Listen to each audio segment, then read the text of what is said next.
Welcome to the studio. It's Froyle here and I'm so glad you've joined me. I'm really excited today because we're heading off on a new creative adventure. For the past few weeks I've been exploring some fluid painting, adding it to my jelly print which looked absolutely beautiful, and then I created some transparent layers over the top of my stencils. I loved what I was doing. It reminded me of how passionate I am about beautiful lavish colors and creating thick, rich paintings. So I'm going to pursue an experiment, and I've been inspired by Fiona's creative canvas.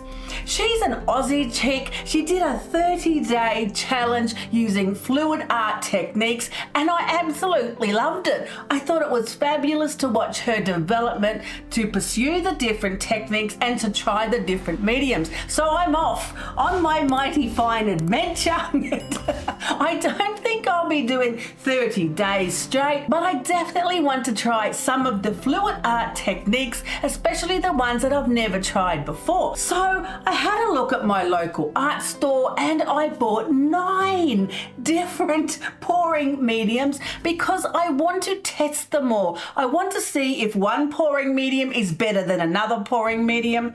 Now, if my canvases go to custard and it all looks terrible, don't worry, don't stress about it. We can cover it with jelly prints. Collage covers a multitude of sins and I can make some beautiful mixed media paintings even if the poured techniques go belly up in the meantime. So I'm pretty excited. I really want to get experimental, try some different techniques and see where this pursuit takes me. Now, I have used the fabulous Liquitex pouring medium before and it works really well to create beautiful high glossy finish on the paintings. But what does the Floetrol do? I've never actually tried Floetrol in the mix, and what's all the obsession with the cells? So this is going to be my first pursuit today. I'm going to use the Liquitex pouring medium. We know it works well. I'm going to add the Floetrol, mix it with some paint, pour it on the canvas, and let's see the results that we can create. Okay, let's get started. What do we need? Well, we need a canvas, and I'm starting with a 12 by 16 inch. I don't want to go too big because we are experimenting and we're going to need some paint. Now, I'm thinking that I want to use my favorite colors because that's always a good way to start when you're experimenting with something different or new, or it could be even a little challenging, right?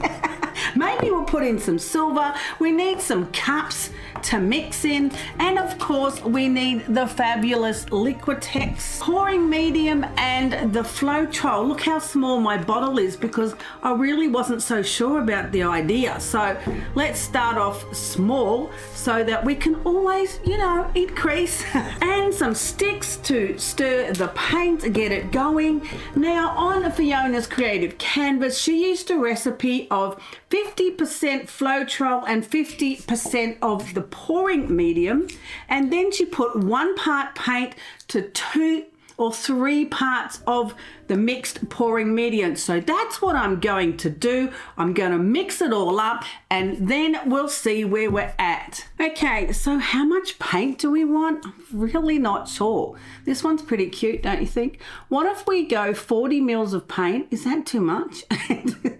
Because then if we're going to do 3 times the pouring medium, that'll be 120 mils, which we could use that. Would that be too much for the cup? No, I think that's going to work.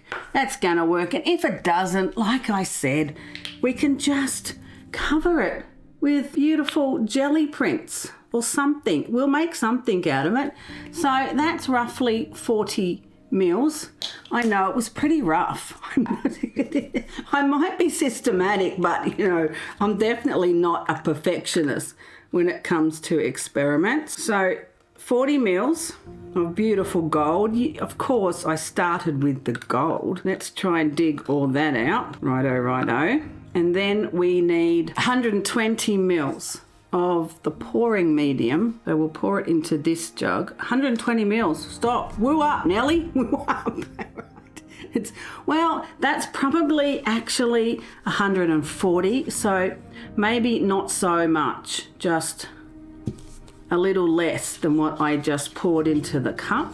And then I guess, I'm figuring, you just mix it till it's a good consistency, basically, and there you go. Now, I have watched a few different people, and some people have slight variations on how much Floetrol they add to how much pouring medium they add.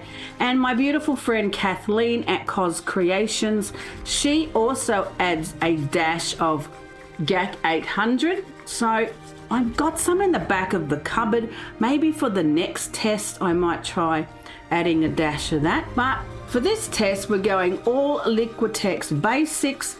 I'm going to do I don't even know what they're called. I think it's a ribbon pour, when you just put it in a cup and pour it on the canvas. I don't know, man. I'm sure someone will tell me if my terminology's off.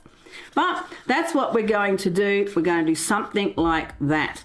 How are we looking? How's the consistency? I think it's pretty good. A little dash more because I did overshoot the mark a tiny bit with my pouring medium. So, tiny bit more. And then basically I just have to do the same thing now with the 4 other colours. And then we get to the fun part. Oh man, get me to the fun part. I think that's a pretty good consistency. What do you think? Yeah, righto. That's what we're doing. Okay, I'll just do it 4 more times. Oh man, this is going to be so much fun. Right, so the paint's all mixed. We have gold, magenta, bronze, orange, and silver. Pretty exciting. Now, I was a little concerned about my mixing because I did get a little haphazard when it came to the exact measurements. So let's see how the drip test looks. Oh yeah, I think I might have added a little more each time. The silver's a little runny perhaps, but the other 4 are pretty consistent. Not too bad, not too bad. I can fix that. And then I'm going to find my canvas. I'm thinking that maybe perhaps the metallic silver is a little thinner in paint pigment because of the metallic qualities. Don't really know, but I'll add a bit more paint to it, thicken it up a bit, and then baby, we are away. That'll be a bit better. Oops, I better make sure it hasn't got any lumps. Oh man, now I've got these little push pins, but I don't know if they're actually going to be big enough to work. I might have to get some better ones, but we use what we have. This is what I've got today, so this is what I'm using. Little square ones. I hope they're high enough, but we'll see. They're definitely not overly brilliant. I think I'll be finding something else for the next one, but they'll do for today. Little feet are on. How does it stand? Yeah, it's not too bad. It's up off the table. That's all that matters. Okay, gloves are on. Now it's getting serious. Now, how much paint am I going to need to cover the canvas? I'm really not sure because this is the first time I've done this. So I don't really know.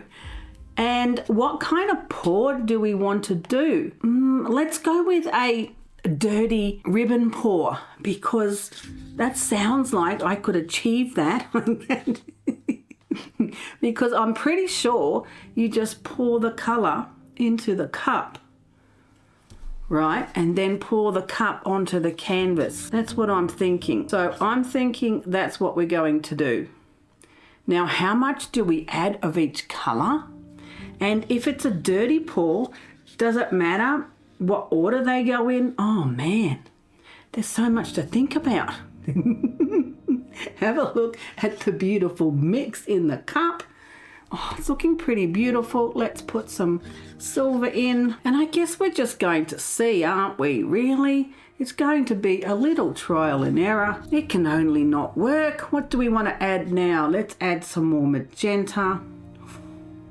Make it beautiful and rich. No more the orange. What about the gold? Now, do I have enough to cover the canvas? I'm thinking so, but I don't really know so. All right, there's my mix.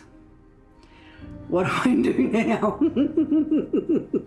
Couldn't somebody just come over and help me? Oh man, that's a little beautiful. Let's just pour it on the canvas and hope for the best. That is just beautiful. Can I leave it like that? All right, let's give it a bit of a move around.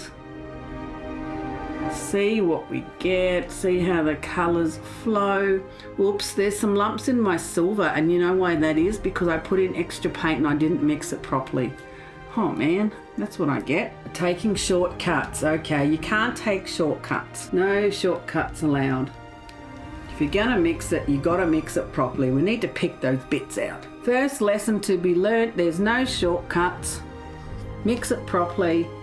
Don't be in a hurry, or else you're gonna get little lumpy bits in it.